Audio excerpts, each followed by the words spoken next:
Ma'am, आत्ताच एका पेशंटचा कॉल आलाय. ते विचारतात आहेत की माझे लिप्स खूप पिगमेंटेड आहे, तर त्यासाठी कोणती ट्रीटमेंट आहे का? येस, त्यासाठी आपण लिप मायक्रो पिगमेंटेशन ट्रीटमेंट करू शकतो.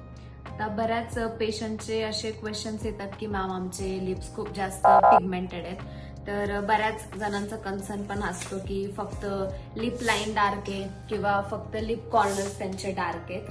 तर त्याच्यासाठी रिझन्स काय आहेत ते आपण अगोदर ऐकूयात. Reason like stress induce factor, hormonal changes, तुमचा एन्व्हायरमेंटल फॅक्टर, डेली रुटीन मध्ये जर तुम्ही कुठलं लिपस्टिक यूज करताय किंवा एखादी लिप क्रीम यूज करताय तर त्यामुळे तुमचे लिप्स पिगमेंटेड होऊ शकतात. तर याला टॅकल करण्यासाठी one of the best advance treatment is lip micro pigmentation. आता लिप मायक्रो पिगमेंटेशन मध्ये आपण water based mineral pigment use करून तुमचा लिपचा जो अंडरटोन आहे तो अंडरटोन आपण तुमच्या स्किन टोनला मॅच करतो. आता बऱ्याच जणांचं असतं की त्यांचे लिप्स पिगमेंटेड नाहीयेत, न्यूट्रल असतात, बट त्यांना एक छान टोन हवा असतो त्यांच्या लिप्स वरती. तर तो टोन देखील आपण देऊ शकतो with the help of lip micro pigmentation.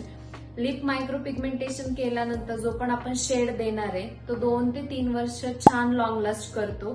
त्यानंतर तुम्ही without any makeup, without any lipstick तुम्ही छान फ्लॉन्ट करू शकता. जर कोणाला लिप पिगमेंटेड झालेले असतील आणि त्यांना लिप मायक्रो पिगमेंटेशन करायचं असेल तर it is best treatment for you all guys. Thank you.